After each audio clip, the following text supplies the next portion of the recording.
En este video sobre semiología del aparato nefrourológico, vamos a hablar de un tema que a veces parece complejo y es de los más útiles en la práctica clínica diaria, porque las enfermedades renales son muy frecuentes pero también muy silenciosas. Un paciente puede perder hasta el 50% de su función renal sin tener ningún síntoma claro, y cuando aparecen los síntomas suelen ser inespecíficos, como el cansancio, piernas hinchadas, cambios al orinar o cosas que a veces pasan desapercibidas. Entonces la pregunta es, ¿cómo podemos detectar a tiempo estas patologías? La respuesta está en una buena semiología, saber qué preguntar, qué buscar en el examen físico y cómo interpretar los hallazgos. Y quiero que se queden con una frase desde ahora. El análisis de orina es la biopsia renal líquida. Es una herramienta sencilla, económica y muy poderosa. Nos dice mucho de lo que pasa dentro del glomérulo, del túbulo y del intersticio. Pero para entender lo que nos dice, primero tenemos que dominar la semiología. Pongamos cifras para dimensionar su importancia. La enfermedad renal crónica afecta a más del 10% de la población adulta mundial y se estima que para el 2040 será la quinta causa de muerte. Por otro lado, en nuestra región, la diabetes y la hipertensión causan más del 60% de los casos que terminan en diálisis, y las infecciones urinarias son la segunda causa de consulta en atención primaria. Por otro lado, el cólico renal por litiasis es uno de los motivos de dolor agudo más frecuentes en urgencias. Pero hay un problema: muchas de las veces el médico no solicita un análisis de orina de forma rutinaria o no sabe interpretar bien el sedimento. Entonces, el examen físico renal, la palpación y la percusión se ha ido perdiendo con la tecnología. Sin embargo, la semiología no ha muerto, se ha complementado. Una buena anamnesis y un examen físico dirigido nos permiten priorizar qué estudios pedir y acelerar el diagnóstico. Por eso, en este video vamos a recuperar y actualizar esas herramientas y las vamos a conectar con la fisiopatología para que cada signo o síntoma cobre sentido. ¿Qué esperamos lograr con este video? El objetivo general es que al finalizar ustedes sean capaces de identificar, interpretar e integrar los principales motivos de consulta, antecedentes, hallazgos del examen físico y síndromes nefrourológicos para plantear un diagnóstico presuntivo y una conducta inicial. Y como objetivos específicos, tenemos que primero reconocer los tres motivos de consulta más frecuentes, como el edema, dolor lumbar y trastornos de la micción, y explicar su fisiopatología. Segundo, diferenciar el edema nefrítico del nefrótico y de la insuficiencia renal crónica. Tercero, caracterizar el dolor lumbar de origen renal diferenciándolo del cólico de dolor gravativo. Y cuarto, clasificar los trastornos de la micción y la alteración del volumen. Quinto, aplicar correctamente la exploración física renal, inspección, palpación con la maniobra de Guyon, percusión y auscultación. Sexto, formular los principales síndromes nefrótico, nefrítico, infección urinaria, insuficiencia renal aguda y crónica. Y como último punto, tenemos que relacionar estos síndromes con decisiones clínicas concretas: cuándo derivar, cuándo biopsiar y cuándo dializar. Para lograr estos objetivos hemos organizado el video en 4 bloques. Primero abordaremos los motivos de consulta, edema, dolor lumbar y trastornos de la micción. Este bloque sienta las bases de la anamnesis. Segundo, hablaremos de los antecedentes nefrológicos, datos personales, antecedentes personales y familiares y cómo orientan al diagnóstico. Tercero, pasaremos al examen físico, como la inspección, la palpación renal, con la maniobra de Guyon, puño percusión y auscultación de soplos. Y cuarto, el bloque más integrador: los síntomas nefrourológicos vamos a definir y diferenciar el síndrome nefrótico, el nefrítico agudo, la infección urinaria y la insuficiencia renal aguda y crónica. Cada bloque incluye casos clínicos reales para que vean cómo aplicar estos conceptos en la consulta. Además, hemos preparado recursos visuales, cuadros, diagramas, imágenes y técnicas de exploración. Con esta estructura aseguramos un flujo lógico desde el síndrome hasta el síntoma, o desde el síntoma hasta el síndrome, con la profundidad adecuada y sin extendernos innecesariamente, respetando el tiempo que se nos ha dado.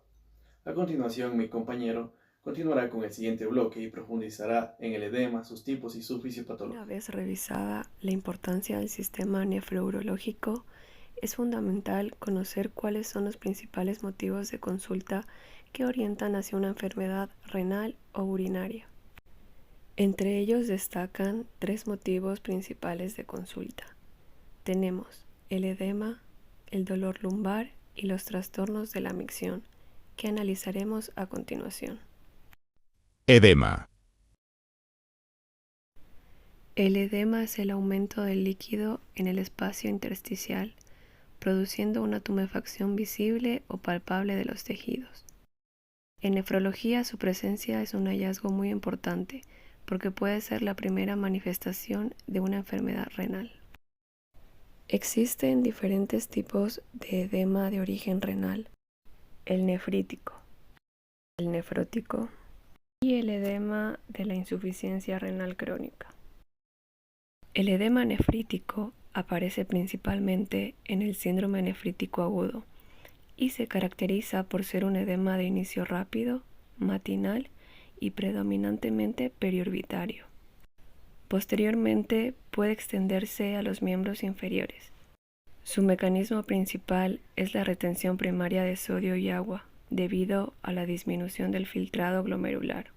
Como consecuencia, aumenta la volemia y la presión hidrostática capilar, favoreciendo la salida del líquido hacia el espacio intersticial. Por ello, estos pacientes suelen presentar además signos de hipervolemia, como la hipertensión arterial e incluso congestión pulmonar. El edema nefrótico suele ser más severo y se presenta como una anasarca, es decir, un edema generalizado. Clínicamente es un edema blando, frío, pálido y con signo de la fobia positivo, como se observa en las imágenes. La fisiopatología es más compleja y actualmente se consideran dos mecanismos: el underfilling, donde la pérdida masiva de proteínas por la orina produce hipoalbuminemia, disminuyendo la presión oncótica plasmática y favoreciendo la salida de líquido al intersticio. Esto genera una disminución de la volemia arterial efectiva, activando el sistema renina-angiotensina-aldosterona y ocasionando retención de sodio y agua. El segundo mecanismo es el overfilling. En este caso existe una alteración intrínseca del riñón que provoca una retención primaria de sodio y agua, aumentando el volumen plasmático y favoreciendo la formación del edema. En la insuficiencia renal crónica, el edema se produce por la incapacidad del riñón para eliminar adecuadamente sodio y agua. Por ello, se trata de un edema asociado a hipervolemia y exceso hidrosalino. Se caracteriza por ser generalizado, con signo de la fobia positivo, acompañado de hipertensión arterial, y con frecuencia se observan lesiones de rascado y una coloración amarillenta de la piel por la retención de pigmentos urémicos. En los casos avanzados, la expansión del volumen puede ocasionar disnea, ingurgitación yugular y otros signos de sobrecarga hídrica. En el síndrome nefrótico predomina la alteración de las fuerzas de Starling, especialmente la disminución de la presión oncótica por pérdida de proteínas. En cambio, en el síndrome nefrítico y en la insuficiencia renal crónica predomina la retención primaria de sodio y agua, que produce expansión del volumen intravascular y aumento de la presión hidrostática de capilar. Motivo de consulta: dolor lumbar en nefrourología. El dolor lumbar es uno de los motivos de consulta importantes en nefrourología, porque este puede sugerir una enfermedad renal o de las vías urinarias. Sin embargo, también puede confundirse con dolores de origen muscular, óseo, digestivo o incluso ginecológico. Para comenzar, el dolor lumbar de origen renal suele ubicarse en la zona lumbar, en los flancos o en la región cercana al ángulo costovertebral. Esto se relaciona con la inervación del riñón y de las vías urinarias, que comparte raíces nerviosas con zonas de la región lumbar, abdominal y genital. Por eso, el dolor renal no siempre se queda solamente en la espalda, sino que puede propagarse hacia los flancos, el abdomen, la región inguinal o los genitales. Esta distribución del dolor es muy importante. Por ejemplo, un dolor que nace en la región lumbar y baja hacia la ingle puede orientar hacia una obstrucción del uréter, como ocurre en el cólico renoureteral por cálculos. En cambio, un dolor lumbar más fijo, profundo y acompañado de fiebre puede pensar en una infección renal como una pielonefritis. Para evaluar el dolor lumbar debemos hacer una anamnesis ordenada. Primero, la forma de presentación. El dolor puede comenzar de manera aguda o de manera lenta y progresiva. Un comienzo agudo, brusco, intenso, especialmente si aparece en crisis, orienta más hacia un cólico renoureteral. Este suele asociarse con la obstrucción de la vía urinaria, muchas veces por cálculos, pero también puede ser por coágulos, pus o fragmentos de tejido. En cambio, un dolor que aparece poco a poco, que dura semanas o meses y que es de intensidad variable, puede relacionarse con procesos crónicos como poliquistosis renal, tumores renales o procesos inflamatorios perirrenales. Segundo, el carácter del dolor. Este puede ser sordo, gravativo, profundo, continuo o tipo cólico. El dolor sordo y continuo suele relacionarse con distensión de la cápsula renal o con procesos inflamatorios. El dolor tipo cólico, en cambio, es intenso, fluctuante y aparece en oleadas. Este último es muy característico de la obstrucción ureteral. Tercero, la intensidad. El cólico renoureteral puede ser uno de los dolores más intensos que ha experimentado un paciente. Muchas veces el paciente lo describe como un dolor insoportable, de intensidad alta y se acompaña de inquietud, sudoración, náuseas o vómitos. En cambio, el dolor crónico renal puede ser más leve o moderado, pero persistente. Cuarto, la duración. El dolor puede durar minutos, horas, días o incluso meses.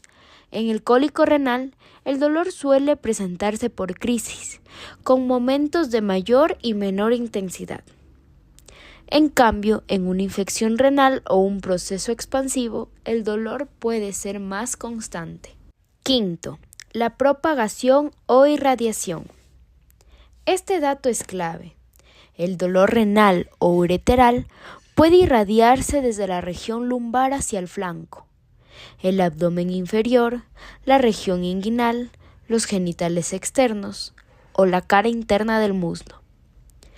Esta irradiación se debe al recorrido de la vía urinaria y a la inervación compartida.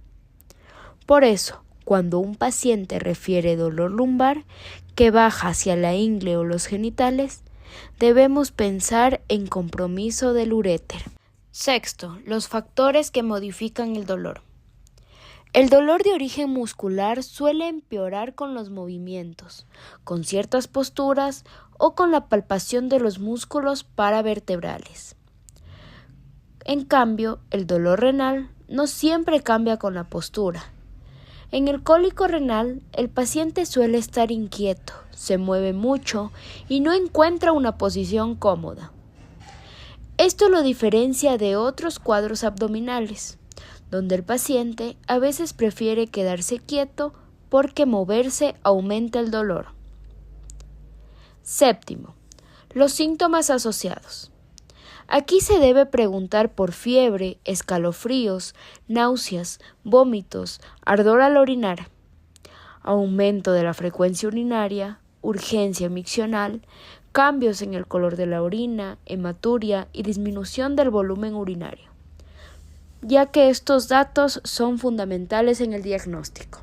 Por ejemplo, un dolor lumbar con fiebre, escalofríos y síntomas urinarios sugiere una pielonefritis aguda. El dolor lumbar tipo cólico con náuseas, vómitos y hematuria sugiere cólico renoureteral por litiasis. Y el dolor lumbar crónico con hematuria macroscópica, especialmente si hay coágulos, obliga a pensar en una enfermedad urológica más seria, como tumores de la vía urinaria o del riñón. Ahora explicaré los principales tipos de dolor que podemos encontrar. El primer tipo es el dolor renal fijo o sordo. Este es un dolor profundo, habitualmente localizado en la región lumbar o en el flanco. Puede ser continuo, de intensidad variable y no necesariamente se irradia. Este dolor aparece cuando se irritan estructuras sensibles como la cápsula renal o el peritoneo parietal posterior. Puede observarse en procesos inflamatorios locales como infección urinaria alta, pielonefritis, perinefritis, abscesos perirrenales o tumores que comprometan la cápsula renal. Un punto importante es que los procesos que afectan solamente el parénquima renal pueden no producir dolor al inicio. El dolor aparece con más claridad cuando se compromete o se distiende a la cápsula renal, ya que esta es la que tiene terminaciones sensitivas. Por eso, algunos tumores renales pueden permanecer silenciosos durante un tiempo y producir dolor cuando crecen o comprometen estructuras vecinas. El segundo tipo es el cólico renureteral. Este es un cuadro clínico muy característico. Se produce por la distensión brusca de la vía urinaria, especialmente de la pelvis renal o del uréter, debido a una obstrucción. La causa más frecuente suele ser un coágulo urinario, aunque también puede deberse a coágulos, pus u otros materiales que obstruyan el paso de la orina. El cólico renureteral se caracteriza por dolor de comienzo agudo, intensidad fluctuante y duración variable. Generalmente se localiza en la región lumbar o en el flanco y se propaga hacia la ingle o los genitales. Suele acompañarse de náuseas, vómitos, sudoración, palidez e inquietud. En algunos casos aparece hematuria, porque el cálculo puede lesionar la mucosa de la vía urinaria. El tercer tipo es el dolor lumbar de instalación lenta y progresiva. Este dolor suele ser menos explosivo que el cólico, puede ser gravativo o profundo y puede durar semanas o meses. Este se debe considerar cuando hay aumento progresivo del tamaño renal o lesiones ocupantes del espacio, como poliquistosis renal, tumores renales o procesos inflamatorios perirrenales. En estos casos puede ser necesario complementar con estudios de imágenes como ecografía, tomografía, resonancia, según el contexto clínico. El cuarto tipo es el dolor relacionado con alteraciones posturales o con una masa renal. En algunos pacientes, el dolor puede aparecer o intensificarse al estar de pie y mejorar al acostarse. Este puede sospechar ptosis renal o una masa renal grande, porque al estar en posición erecta puede haber tracción sobre estructuras nerviosas. En estos casos, además del dolor, puede palparse una masa durante el examen abdominal. El quinto, que siempre debemos diferenciar, es el dolor lumbar de origen osteomuscular. Este no siempre es nefrourológico, pero es un diagnóstico diferencial muy frecuente. Suele asociarse con esfuerzo físico, mala postura, trabajo pesado o contractura de los músculos paravertebrales. También puede haber dolor por compromiso del músculo psoas. Si un proceso inflamatorio infeccioso afecta al psoas, el paciente también puede tener dolor y adoptar una postura antiálgica, con flexión del tronco hacia el lado afectado. En la exploración puede aparecer dolor con maniobras que estiran o contraen el psoas, lo que se conoce como signo del psoas. Como caso clínico tenemos un paciente de 32 años que acude a emergencia por dolor lumbar derecho intenso de inicio brusco, con aproximadamente 3 horas de evolución. El paciente refiere que el dolor comenzó en la región lumbar derecha y luego se propagó hacia el flanco, la región inguinal y los genitales externos. Describe el dolor como tipo cólico de intensidad 9/10, con momentos de mayor y menor intensidad. Durante la valoración, el paciente se observa inquieto, sudoroso y ansioso por el dolor. Cambia constantemente de posición, se sienta, se levanta y no encuentra una postura que lo alivie. Además, presenta náuseas, un episodio de vómito y refiere que la orina se ha visto ligeramente rojiza. Niega fiebre y escalofríos. En el examen físico, la inspección lumbar no muestra lesiones ni signos de traumatismo. A la palpación abdominal presenta dolor leve en el flanco derecho sin defensa abdominal ni dolor suprapúbico. La puño-percusión lumbar derecha es positiva, mientras que la izquierda es negativa. La frecuencia cardíaca está algo elevada, probablemente por el dolor intenso. El diagnóstico probable es un cólico renureteral derecho secundario a litiasis urinaria. La causa más probable es que un coágulo que obstruye parcial o totalmente el uréter, produciendo una distensión brusca de la vía urinaria. Esta distensión genera un dolor intenso, típico, cólico, que puede irradiarse desde la región lumbar hacia el flanco, la ingle y los genitales. Los datos que apoya este diagnóstico son el inicio brusco del dolor, su carácter cólico, la intensidad elevada, la irradiación hacia la ingle y los genitales, la presencia de náuseas, vómitos, hematuria y la puño-percusión lumbar positiva. Además, el comportamiento del paciente orienta el diagnóstico, ya que en el cólico renal suele estar inquieto y no encuentra una posición cómoda. Bueno, yo les voy a hablar de los motivos de consulta, trastornos de la micción. La micción es el proceso fisiológico mediante el cual la vejiga elimina la orina al exterior. Cuando existe alguna alteración en este proceso, ya sea en la frecuencia, el volumen, el ritmo o el control voluminario de la micción, hablamos de trastornos miccionales. De cierta manera, estos nos constituyen uno de los principales motivos de consulta en pacientes con enfermedades nefrológicas y urológicas. Tenemos el primer síntoma, que es la disuria. Es el dolor, ardor o molestia que aparece durante la micción.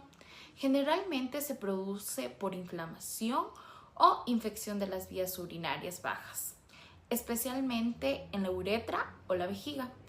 Es uno de los síntomas más frecuentes de la cistitis y de la uretritis. Como segundo trastorno tenemos la poliuria. Consiste en un aumento del número de micciones durante el día, pero eliminando pequeñas cantidades de orina en cada ocasión.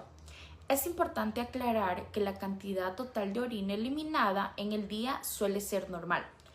Este síntoma aparece con frecuencia en infecciones urinarias, inflamación vesical y procesos irritativos de la vejiga. El siguiente síntoma es el tenesmo vesical, que es la sensación persistente y molesta de querer seguir orinando, aun cuando la vejiga ya se encuentra prácticamente vacía. El paciente siente que no logra terminar completamente la micción y suele acompañarse de dolor suprapúbico y disuria. Es característico de las infecciones de la vejiga. Otra alteración importante es la retención urinaria. La retención urinaria es la incapacidad para vaciar total o parcialmente la vejiga. Puede presentarse de forma aguda o crónica. Entre las causas más frecuentes se encuentra la hiperplasia prostática benigna, las obstrucciones de la uretra y los trastornos neurológicos y algunos medicamentos. Alteraciones del volumen urinario. Argentes nos describe que también deben evaluarse las alteraciones del volumen urinario, ya que aportan de cierta manera información importante sobre la función renal. Estas incluyen la poliuria, la oliguria, la anuria y la nicturia. Bueno, tenemos como primer punto la poliuria. La poliuria es el aumento del volumen de orina, generalmente superior a los 3 litros en las 24 horas. Puede ser fisiológica cuando las personas consumen grandes cantidades de líquidos o reciben tratamiento con diuréticos, que es muy común. También puede ser patológica y presentarse en enfermedades como la diabetes mellitus, la diabetes insípida o durante la fase de recuperación de una lesión renal aguda, conocida como fase poliúrica. Es importante diferenciar la poliuria de la polaquiuria. En la poliuria aumenta la cantidad de orina. En la polaquiuria aumenta el número de micciones, pero no necesariamente el volumen total. La oliguria corresponde a una disminución del volumen urinario, generalmente menor a 400 a 500 mililitros en 24 horas. Según Argentes, sus causas pueden clasificarse en 3 grupos. Las causas prerrenales, como la deshidratación, las hemorragias o el shock, en las que disminuye la perfusión renal. Las causas renales, cuando existe lesión del propio riñón, como en las glomerulonefritis o la necrosis tubular aguda. Y las causas postrenales, producidas por obstrucción de las vías urinarias, como ocurre con los cálculos, los tumores o el crecimiento prostático. La anuria es la ausencia casi completa de la producción de orina, generalmente menor de 100 mililitros en 24 horas. Representa una urgencia médica, ya que puede indicar una obstrucción completa del tracto urinario o un daño renal severo que requiere diagnóstico y a su vez también tratamiento inmediato. Ahora les voy a hablar también de la nicturia. La siguiente alteración es la nicturia, que consiste en la necesidad de levantarse una o más veces durante la noche para orinar. Normalmente la mayor producción de orina ocurre durante el día. Sin embargo, en la nicturia este ritmo se invierte, por decirlo así. Es la frecuencia en pacientes con enfermedad renal crónica, insuficiencia cardíaca y estados edematosos. Otro motivo de consulta importante es la incontinencia urinaria, definida como la pérdida involuntaria de orina. Es una alteración frecuentemente, especialmente en adultos mayores, y puede afectar considerablemente la calidad de vida de nuestro paciente. Argente clasifica la incontinencia en varios tipos. Tenemos la incontinencia de esfuerzo, ya que ocurre cuando la pérdida de orina aparece al aumentar la presión abdominal. Por ejemplo, al toser, al reírse, al estornudar o levantar peso. Se produce por debilidad del piso pélvico o del esfínter uretral. La incontinencia de urgencia aparece cuando el paciente presenta un deseo intenso de orinar y no logra llegar al baño antes de que ocurra el escape de orina. Se relaciona con la hiperactividad del músculo detrusor. La incontinencia mixta combina características de la incontinencia de esfuerzo y a su vez de urgencia. La incontinencia por rebosamiento ocurre cuando la vejiga permanece excesivamente llena debido a una obstrucción o alteración de su vaciamiento. Como consecuencia, la orina sale continuamente en pequeñas cantidades. También existe la incontinencia funcional. ¿En qué consiste? En el que el aparato urinario funciona adecuadamente, pero el paciente no puede llegar al baño por limitaciones físicas o cognitivas.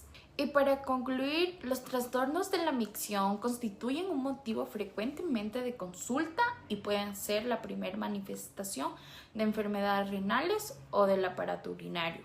Una adecuada anamnesis permite identificar síntomas como disuria, polaquiuria, tenesmo vesical, retención urinaria, alteraciones del volumen urinario e incontinencia, orientando al médico hacia un diagnóstico oportuno y un tratamiento adecuado.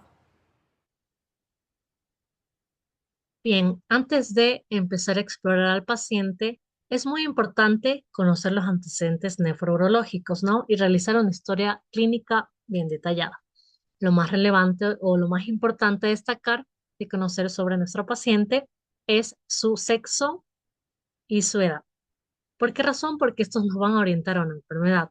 Por ejemplo, en las mujeres jóvenes lo más frecuente o lo que predomina son las infecciones urinarias. En los hombres, pues adultos mayores, lo que más predominan son enfermedades obstructivas como una hiperplasia prostática. Además, es importante conocer lo que es la ocupación, porque hay ciertas sustancias pues nefrotóxicas como plomo, arsénico, fósforo, pues que nos pueden guiar a una enfermedad que causen una lesión renal. Bien, también es importante conocer los antecedentes personales como enfermedades previas importantes. Tenemos lo que es infecciones estreptocócicas, escarlatinofaringitis, que estas pueden preceder a una glomerulonefritis aguda. También tenemos lo que es antecedentes de litiasis renal, episodios previos de insuficiencia renal, causas de hipercalcemia como cuáles sarcoidosis, metástasis óseas y linfoma. También tenemos que es importante pues identificar las enfermedades sistémicas como lo que es, tenemos aquí, hipertensión arterial o diabetes mellitus tipo 1 o tipo 2. ¿Por qué razón? Pues ambas constituyen las principales causas de enfermedad renal crónica. También hay que investigar pues si el paciente tiene antecedentes de endocarditis infecciosa, vasculitis, lupus y otras enfermedades de colágeno, mieloma múltiple, amiloidosis y cirrosis. También, sin olvidarse, pues preguntar al paciente si está o ha sido expuesto a sustancias potencialmente nefrotóxicas como medios de contraste yodados, antibióticos u otros medicamentos, pues potencialmente nefrotóxicos. Ya, antecedentes familiares. En antecedentes familiares, pues tenemos lo que es enfermedad renal poliquística. Es un trastorno genético caracterizado por la formación progresiva de múltiples quistes renales que ocasionan aumento pues, del tamaño renal y deterioro de lo que es función renal. Tenemos lo que es riñón en herradura. Esto es una malformación congénita en la que ambos riñones pues, se encuentran, se ven como en la imagen, se encuentran fusionados, pues generalmente en su parte de sus polos inferiores. Tenemos esta síndrome de Alport, pues esta es una nefropatía hereditaria causada por alteraciones del colágeno tipo 4, pues produce hematuria progresiva, insuficiencia renal y puede asociarse con hipoacusia y alteraciones oculares. Por eso vemos esa imagen, ¿no? De los ojos. También tenemos lo que es acidosis tubular renal, pues como su nombre lo dice, es una alteración de sus túbulos renales que impide mantener el equilibrio ácido-base, provocando lo que es acidosis metabólica.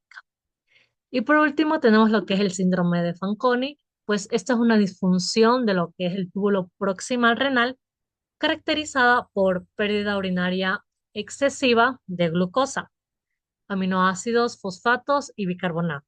Entonces, estos antecedentes orientan al diagnóstico porque permiten identificar, pues, enfermedades renales hereditarias o malformaciones congénitas. Entonces, esto van a predisponer a un daño renal, ¿verdad? Entonces, esto va a facilitar lo que es la sospecha clínica y la elección, pues, de pruebas diagnósticas específicas. Bien, seguimos con examen físico general.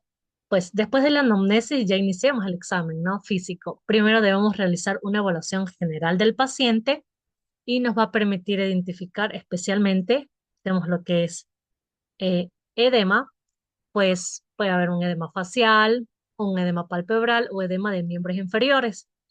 Estos hallazgos, ¿qué nos van a sugerir? Pues si puede parecer un síndrome nefrótico o nefrítico o una insuficiencia pues renal.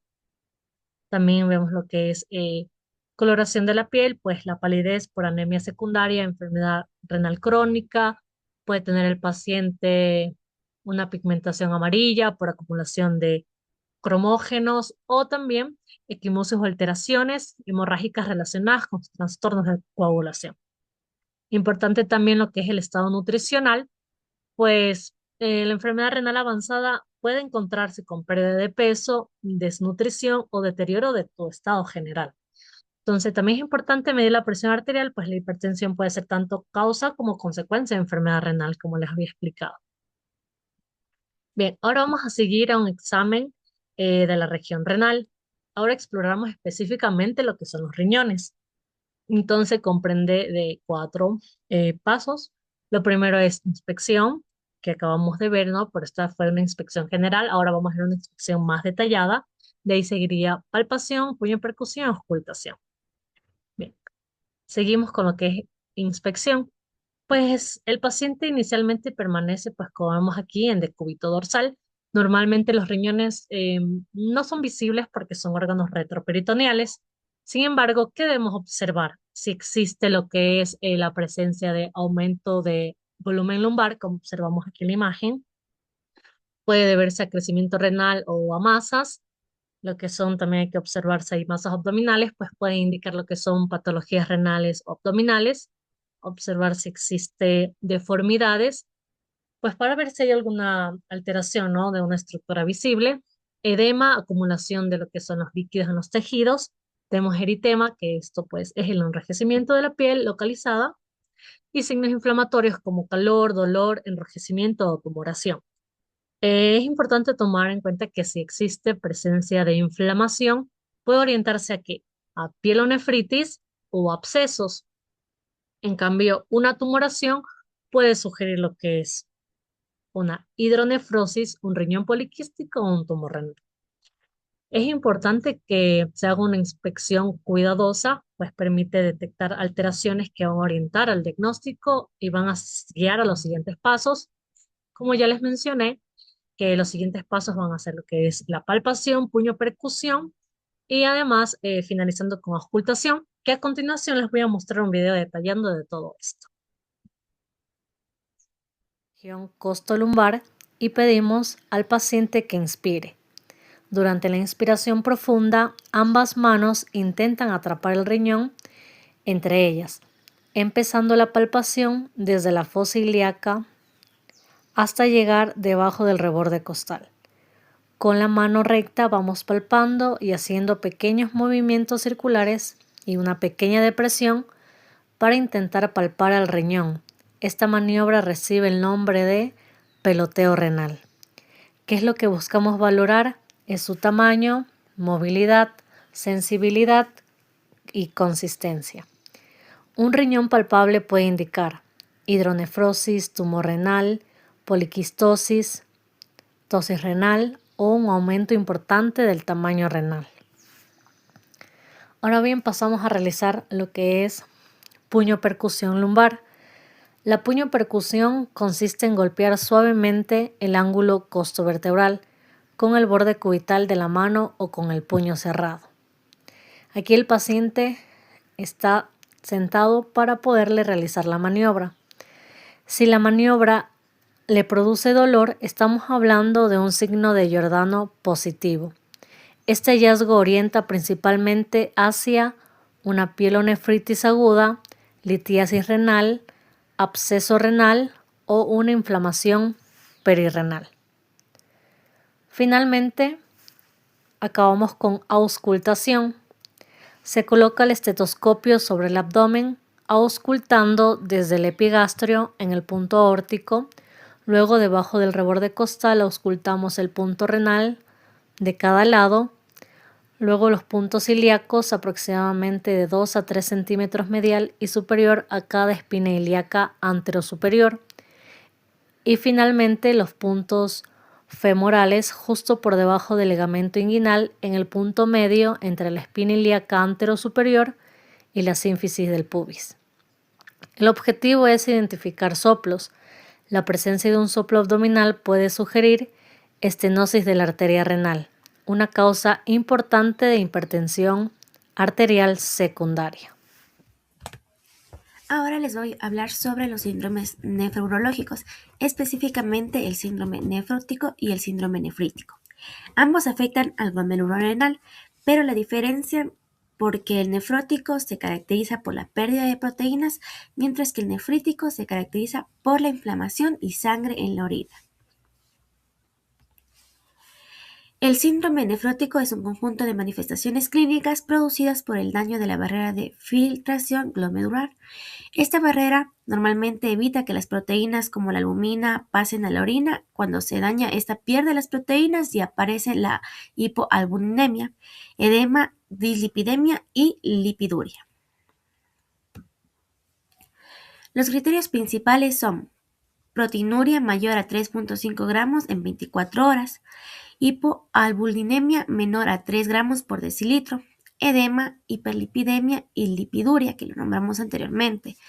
Los datos más importantes aquí son la proteinuria masiva y la hipoalbuminemia, porque de ellas se deriva lo que es el edema y las alteraciones lipídicas. El síndrome nefrótico puede ser primario o secundario. Las causas primarias son enfermedades propias del glomérulo como glomerulopatías membranosas, enfermedad de cambios mínimos o glomerulosclerosis focal y segmentaria.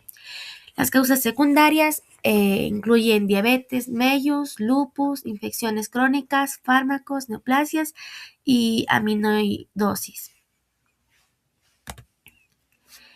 En la fisiopatología inicial, el daño de la barrera glomerular, esto permite la pérdida de proteínas por la orina, especialmente la albumina. Al bajar la albumina de la sangre se disminuye la presión oncónica, por lo cual el líquido sale de los vasos hacia el tejido y produce lo que es el edema. Además, activa el sistema de regina-angiotensina-aldosterona, causando la retención de sodio, agua, lo cual aumenta más el edema. En el sedimento urinario, en el síndrome nefrótico, se predominan los lípidos. Se puede encontrar cilindros grasos, cuerpos ovales grasos, gotas de grasa. También hay proteinuria abundante porque generalmente hay pocos hematíes y ausencia de cilindros hemáticos. Las complicaciones son infecciones, tromboembolismos, insuficiencia renal aguda. Aquí las infecciones aparecen porque se pierden las inmunoglobulinas por la orina. El tromboembolismo ocurre porque se pierde anticoagulantes naturales, como la antitrombina 3. Esto aumenta lo que es el riesgo de trombosis venosa renal, la trombosis venosa profunda o embolia pulmonar. El diagnóstico se realiza con examen general de orina, proteinuria de 24 horas, albúmina sérica, perfil lipídico, creatinina, urea. También se puede pedir estudios como anti-DNA, complemento y serologías de hepatitis B, hepatitis C y VIH. En adultos con causas no claras se recomienda lo que es una biopsia renal.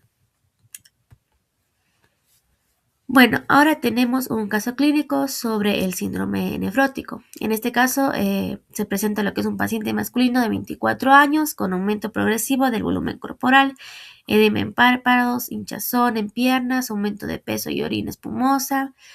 Bueno, estos datos nos orientan a lo que es una pérdida importante de proteínas por la orina. En lo que es los exámenes presenta pues una proteinuria de 17 gramos en 24 horas, albúmina de 1.8 gramos por decilitro, colesterol, triglicéridos elevados. También en el examen de orina hay proteinuria mayor a 4, cuerpos ovales grasos, cilindros grasos y gotas de grasa libre. Estos hallazgos pueden también confirmar lo que es el síndrome nefrótico. Bueno, en el análisis del caso que vimos, el paciente pues cumple con criterios del síndrome nefrótico porque tiene una proteinuria masiva, una hipoalbuminemia, edema generalizado, dislipidemia, lipiduria, que es lo que yo nombré al inicio del síndrome nefrótico. Como no tiene antecedentes de diabetes, lupus, infecciones crónicas o fármacos relacionados, se sospecha lo que es un síndrome nefrótico primario. La conducta sería solicitar una biopsia renal para poder identificar lo que sería la causa. Ahora vamos a hablar sobre el síndrome nefrítico. El síndrome nefrítico agudo es causado por la inflamación al glomérulo. A diferencia del síndrome nefrótico, aquí predomina lo que es la hematuria del origen glomerular. También puede haber disminuido lo que es el filtrado renal, la retención de sodio y de agua, hipertensión arterial y edema. La tríada clásica del síndrome nefrítico es hematuria glomerular, hipertensión arterial y edema. También se puede presentar lo que es la oliguria, aumento de azotemia, proteinuria, una orina color café o color marrón o Coca-Cola. Las principales causas son glomerulonefritis post-estreptocóquica, nefropatías por inmunoglobulinas A, lupus eritematoso sistémico, vasculitis y glomerulonefritis. Esta es la última, va a ser rápidamente progresiva. También la nefropatía por inmunoglobulinas A suele aparecer durante o poco después de una infección de las vías respiratorias altas. La fisiopatología inicial con depósito de inmunocomplejos o activación inmunitaria.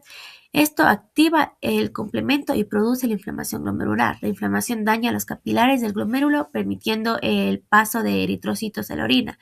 Por eso aparece una hematuria y cilindros hemáticos. También, además, disminuye lo que es el filtrado renal, se retiene el sodio, se retiene agua, se produce edema y también lo que es la hipertensión arterial.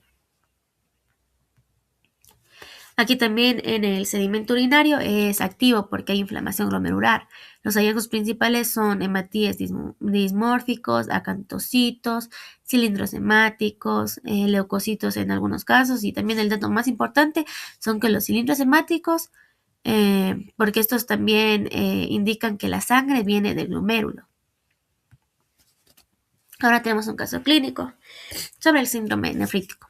En este caso, pues se presenta lo que es un paciente masculino de 19 años con orina color marrón desde hace 2 días.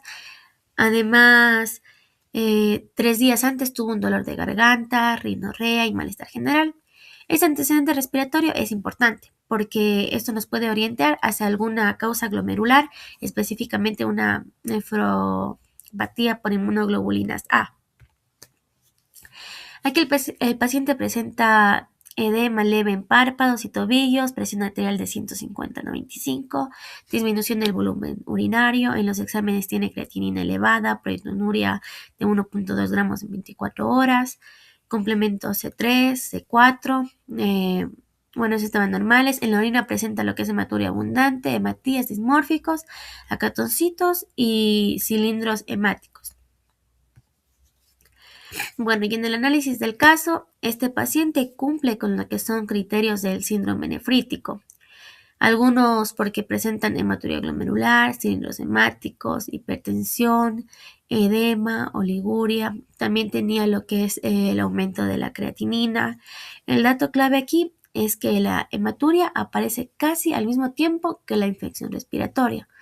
Por eso se podría sospechar sobre una nefropatía por inmunoglobulinas A.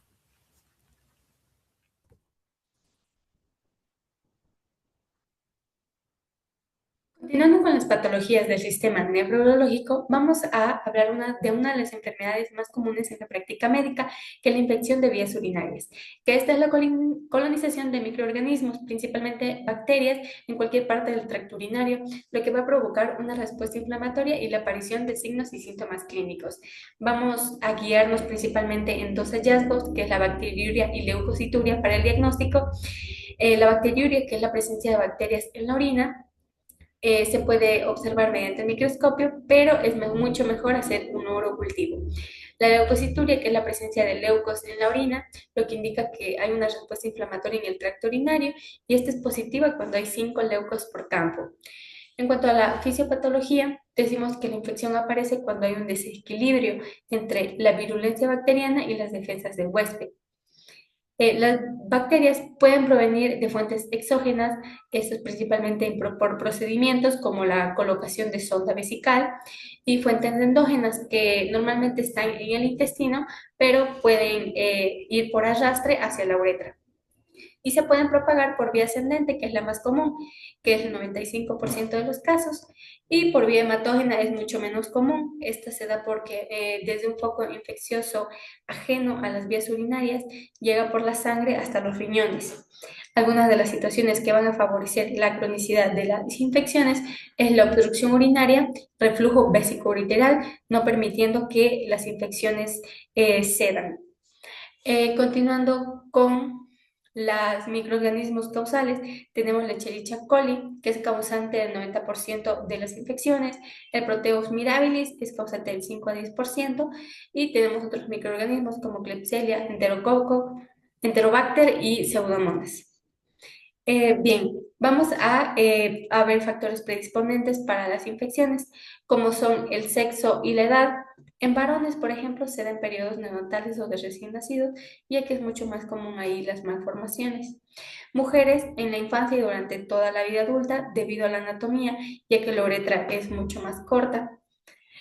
Factores anatómicos y funcionales como obstrucción urinaria, reflujo vesicoureteral, malformaciones del tracto urinario.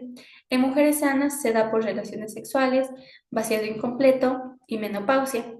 Factores sistémicos como la inmunosupresión, la diabetes mellitus, el embarazo y la mala higiene.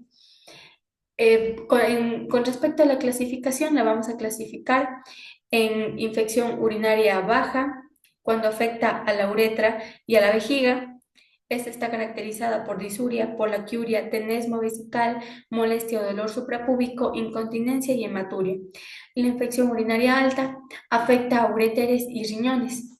Está caracterizada por fiebre, escalofríos, dolor en flancos o región lumbar y síntomas de infección urinaria baja. Tenemos la clasificación por la complejidad, que tenemos la complicada, que se presenta en pacientes con factores predisponentes que aumentan el riesgo de complicaciones, habiendo más riesgo de sepsis, daño renal y resistencia bacteriana. La no complicada se da comúnmente en mujeres sanas. Podemos tener cistitis aguda recurrente y pielonefritis aguda, que es mucho menos común. Tenemos la bacteriuria asintomática, que es la presencia de bacterias en la orina, pero no se va a mostrar ningún síntoma de infección urinaria. Normalmente no requiere tratamiento, pero debe tenerse en cuenta en poblaciones con alto riesgo de complicaciones graves.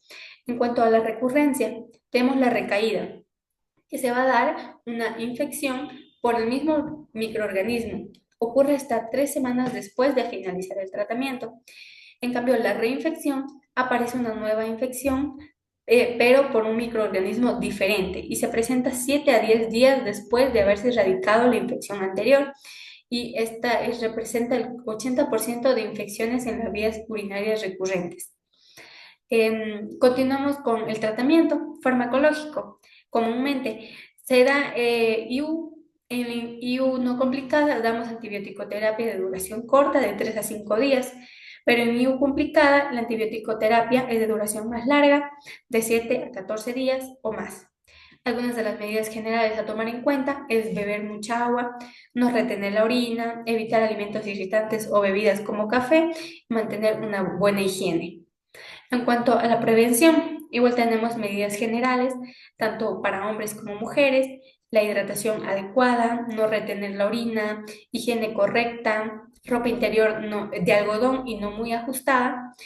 Medidas especiales para mujeres, tenemos la misión postcoital, evitar jabones fuertes, duchas vaginales, espermicidas, y en la menopausia se recomienda el uso de estrógenos locales para protección de infecciones.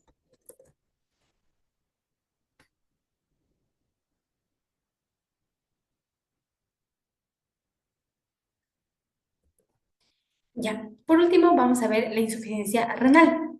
Esta va a ocurrir cuando los riñones pierden su capacidad de filtrar los desechos y el exceso de líquidos de la sangre, ocasionando acumulación de toxinas en la sangre, retención de líquidos, desequilibrio electrolítico, riesgo muy elevado de enfermedades cardiovasculares.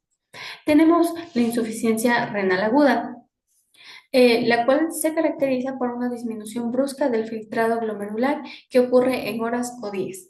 Según el lugar donde se origina, el problema se clasifican en prerrenal, que disminuye el flujo sanguíneo que llega, el riñón no recibe suficiente sangre para filtrar correctamente. La renal, que es un daño directo en el tejido renal, afectando glomérulos, túbulos, intersticio o vasos sanguíneos.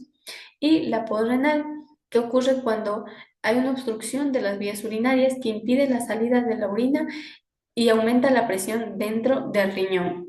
En cuanto a la fisiopatología, decimos que el riñón va a filtrar menos sangre, va a acumular líquidos y productos de desecho, aumentando las concentraciones de estos desechos en la sangre y se altera el equilibrio de líquidos, electrolitos y el pH. Sin embargo, si la causa se corrige a tiempo, la función renal puede recuperarse. Si no, el daño puede progresar y comprometer permanentemente el riñón. Tenemos criterios para valorar la gravedad de la lesión renal aguda. Aquí utilizamos las clasificaciones como Rifle o los criterios de Cadigo para la lesión renal aguda, que consideran principalmente el aumento de la creatinina y la disminución de la producción de orina. Mientras mayor sea la alteración de estos parámetros, mayor será el grado de lesión renal y riesgo de complicaciones. ¿Cómo se pueden tratar la lesión renal aguda? En cuanto a la prerrenal, podemos reponer los líquidos para recuperar la función renal. En la renal, tratar la infección o inflamación o suspender algún tóxico que esté causando daño al riñón. Y en la posrenal, quitar la obstrucción. Continuamos con la insuficiencia renal crónica, que es la pérdida progresiva e irreversible y persistente de la función de los riñones durante un periodo de 3 meses o más. En cuanto a la causa, tenemos la nefropatía hipertensiva, diabetes y glomerulopatías como las principales causas. En cuanto a la fisiopatología, decimos que es la destrucción progresiva de las nefronas, disminuyendo su número y la capacidad de filtración del riñón. Las nefronas sanas aumentan su trabajo mediante la hiperfiltración glomerular. El envejecimiento también es otra forma natural en cual la tasa de filtración glomerular disminuye. Este proceso se acelera por la obesidad, el tabaquismo y las dietas ricas en sodio y proteínas. Cuando la tasa de filtración glomerular disminuye del 20 a 30 ml minuto, comienzan a manifestarse los síntomas clínicos de la enfermedad. Aquí también tenemos criterios CADIGO que clasifican la enfermedad según la tasa de filtración glomerular. A medida que pasamos de G1 a G5, la función renal va disminuyendo progresivamente. Las primeras etapas presentan poca alteración, mientras que en G5 existe falla renal avanzada y suele requerirse terapia de reemplazo renal. En cuanto a cómo tratar hasta la insuficiencia renal crónica, decimos que podemos retrasar el avance del daño renal y en etapas avanzadas tenemos la diálisis. Como conclusiones, decimos que las enfermedades del sistema nefrourológico representan un grupo de patologías muy frecuentes y con gran impacto en la salud de la persona. Su identificación temprana depende de una adecuada anamnesis, un examen físico completo y el uso correcto de los estudios complementarios, lo que permite establecer un diagnóstico oportuno e iniciar el tratamiento más adecuado. Además, muchas de estas enfermedades pueden prevenirse o retrasar su progresión mediante hábitos saludables. El control de enfermedades crónicas y el seguimiento médico periódico, por ello, conocer su fisiopatología, manifestaciones clínicas y manejo es fundamental para preservar la función renal y mejorar la calidad de vida de los pacientes.